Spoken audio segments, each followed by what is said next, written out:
Hello everyone, welcome back to my channel commerce with Swati. आज की class में हम लोग जानने वाले हैं पैसे से क्या आशय है, पैसे की क्या परिभाषाएं हैं या पैसे में क्या क्या विशेषताएं होती हैं। तो चलिए बिना देर के हुए आज का यह क्लास शुरू करते हैं और जानते हैं पैसे यानी कि प्रोफेशन से संबंधित इन सारी बातों को। आइए जानते हैं पैसे का क्या अर्थ है, ये पैसे से क्या आशय है। पैसे से आशय, पैसा एक ऐसी आर्थिक क्रिया है जिसके अंतर्गत व्यक्ति किसी विशेष ज्ञान एवं अनुभव प्राप्त करके अन्य व्यक्ति की समस्याओं का समाधान करता है या दूसरों को व्यक्तिगत सेवा प्रदान करता है। जैसे एलएलबी की डिग्री प्राप्त करके एक वकील वकालत का कार्य करता है, एमबीबीएस की डिग्री प्राप्त करके एक व्यक्ति डॉक्टर के रूप में मरीजों को अपनी सेवाएं प्रदान करता है, एमबीए की डिग्री प्राप्त करके एक व्यक्ति प्रबंधक का कार्य करता है आदि। तो इस प्रकार पैसा एक आर्थिक क्रिया है, क्योंकि जो भी व्यक्ति पैसे का कार्य करता है वह बदले में रुपया पैसा धन लेकर कार्य करता है। यदि डॉक्टर की बात करें तो वह अपने एक निर्धारित फीस लेकर ही मरीजों का इलाज करता है। यदि वकील की बात करें तो वकील भी अपने केस के अनुसार अपनी फीस चार्ज करता है और फिर अपने क्लाइंट की समस्या का समाधान करता है। ठीक इसी प्रकार एमबीए की डिग्री प्राप्त करके एक व्यक्ति प्रबंधक के रूप में किसी संस्था के प्रबंध का कार्य करता है। तो इस प्रकार कह सकते हैं कि पैसा एक आर्थिक क्रिया है और किसी पैसा को करने के लिए उससे संबंधित किसी विशेष ज्ञान, प्रशिक्षण या अनुभव की आवश्यकता होती है। इसके बिना कोई भी व्यक्ति पैसे जैसी आर्थिक क्रिया नहीं कर सकता है। कभी कभी व्यक्ति बिना किसी डिग्री के प्राप्त किए बिना लंबे प्रशिक्षण एवं अनुभव द्वारा भी पेशेवर ज्ञान प्राप्त कर दूसरों को सेवा प्रदान करके आय अर्जित करता है। प्रत्येक पेशेवर व्यक्ति अपने पेशे में ईमानदारी एवं नैतिकता को बनाए रखे, इसके लिए उन्हें अनेक नीति नियमों के दायरों में रहकर ही कार्य करना पड़ता है। इन नीति नियमों के संग्रह को आचार संहिता कहा जाता है और प्रत्येक व्यक्ति को इन नीति नियमों का पालन करना यानी कि आचार संहिता में उल्लिखित नियमों का पालन करना आवश्यक होता है, अनिवार्य होता है। आगे जानते हैं पैसे की परिभाषाओं के बारे में।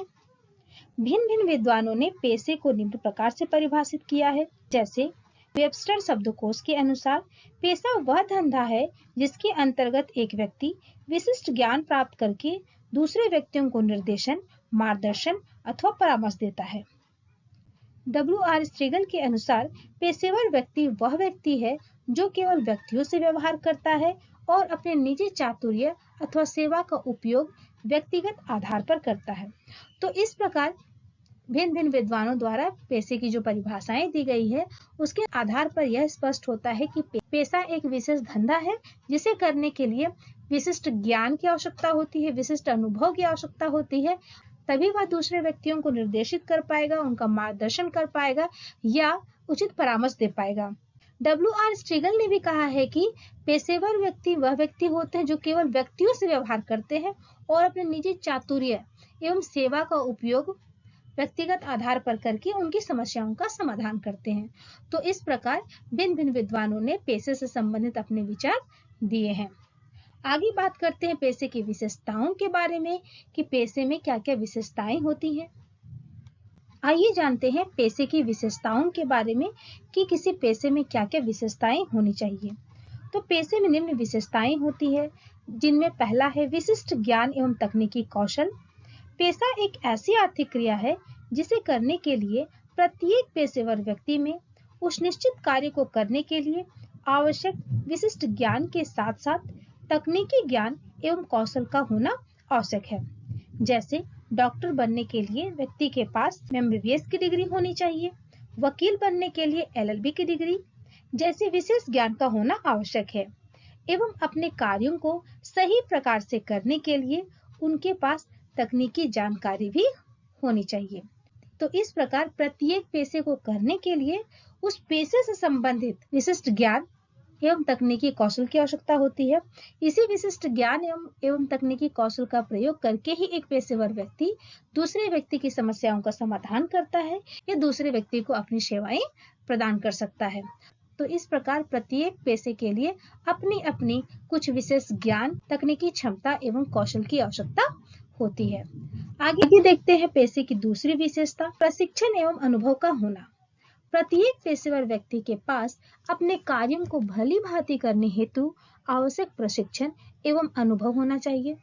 आवश्यक प्रशिक्षण एवं अनुभव प्राप्त कर ही वह अपने कार्यों को सही तरीके से कर पाएगा। जैसे किसी डॉक्टर को अपने कार्य या पेशा प्रारंभ करने से पहले किसी अनुभवी डॉक्टर के अधीन कार्य कर अपने कार्यों को व्यवहारिक रूप से सीखना पड़ता है।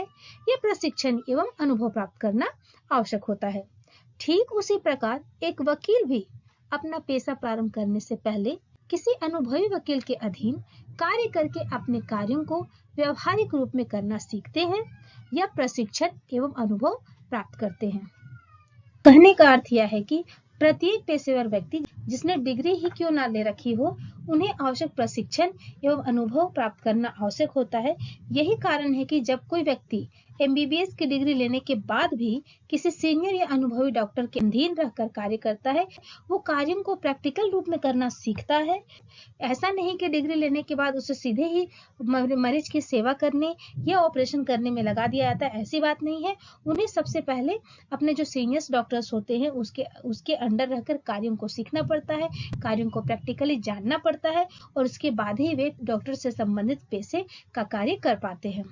ठीक इसी तरह अगर कोई व्यक्ति LLB की डिग्री प्राप्त कर वकालत का कार्य करने लगे तो वह अपने कार्य में सफल नहीं हो पाता है।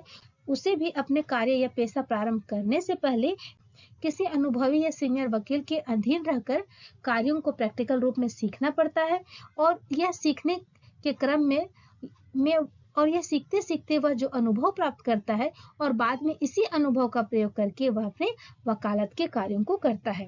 तो इस प्रकार इस पॉइंट में बताया गया है कि सिर्फ डिग्री लेना ही आवश्यक नहीं है, बल्कि डिग्री के साथ साथ पेशेवर व्यक्ति को आवश्यक प्रशिक्षण एवं अनुभव लेना भी आवश्यक होता है। पेशे की तीसरी विशेषता है आचार संहिता का होना। प्रत्येक पेशे की अपनी एक आचार संहिता होती है जिसमें पेशे से संबंधित समस्त नियमों एवं सिद्धांतों का उल्लेख रहता है और प्रत्येक पेशेवर व्यक्तियों के लिए नैतिक व्यवहार के मानकों को भी निर्धारित करती है। इन्हीं नैतिक व्यवहारों का पालन करते हुए प्रत्येक पेशेवर व्यक्ति अपने पेशे में ईमानदारी एवं नैतिकता बनाए रखते हैं। इस प्रकार आचार संहिता एक दिशा निर्देश होते हैं जो प्रत्येक पेशेवर व्यक्ति को यह निर्देशित करती है कि उन्हें क्या करना है, क्या नहीं करना है, वे कार्यों को कैसे करें आदि। कहने का अर्थ यह है कि प्रत्येक पेशे की अपनी एक आचार संहिता होती है। आचार संहिता में पेशे से संबंधित सारे नियम एवं सिद्धांत या कानून बताए गए होते हैं और इन्हीं नियमों, सिद्धांतों या कानूनों के अधीन रहकर प्रत्येक पेशेवर व्यक्तियों को कार्य करना पड़ता है। आचार संहिता में जो भी नैतिक व्यवहार के मानक निर्धारित किए गए हैं, आचार संहिता में जो भी नियम कानून निर्धारित किए गए होते हैं, जो भी नैतिक व्यवहार से संबंधित मानक निर्धारित किए गए होते हैं, प्रत्येक पेशेवर व्यक्ति को उन मानकों को मानना पड़ता है, उन मानकों के अधीन रहकर कार्य करना पड़ता है ताकि उस पेशे की गरिमा बनी रहे, कोई किसी के साथ बेईमानी या छल कपट ना कर पाए आदि अनेक नियम हैं जो इस आचार संहिता में बताए गए होते हैं। और इन्हीं नैतिक व्यवहारों का पालन करते हुए प्रत्येक पेशेवर व्यक्ति अपने पेशे में पूरी ईमानदारी एवं नैतिकता बनाए रखते हैं। प्रत्येक पेशे की अपनी एक आचार संहिता होती है जो उस पेशे के कार्य को करने से संबंधित दिशा निर्देश देती है कि वह अपने पेशे में किसी कार्य को किस तरह से करे, उन्हें क्या करना चाहिए, उन्हें क्या नहीं करना चाहिए। तो इस तरह पेशे से संबंधित समस्त कार्यों में आचार संहिता एक मार्गदर्शन का कार्य करती है, एक दिशा निर्देश के रूप में कार्य करती है। तो इस प्रकार प्रत्येक पेशे में आचार संहिता का भी होना आवश्यक होता है। ये पेशे की एक बहुत महत्वपूर्ण विशेषता है।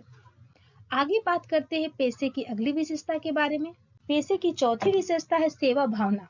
पेशेवर व्यक्ति में सेवा भावना का गुण होना आवश्यक है। वे सेवा भावना से कार्य करते हैं। यही कारण है कि वे लाभ से पहले सेवा भावना को प्राथमिकता देते हैं। पेशे की आचार संहिता में बताया गया है कि पेशे में सबसे पहले सेवा को स्थान दिया जाता है या सेवा को स्थान दिया जाना चाहिए और उसके बाद ही लाभ की अपेक्षा करनी चाहिए, क्योंकि प्रत्येक पेशेवर व्यक्ति सेवा भावना से परिपूर्ण होकर ही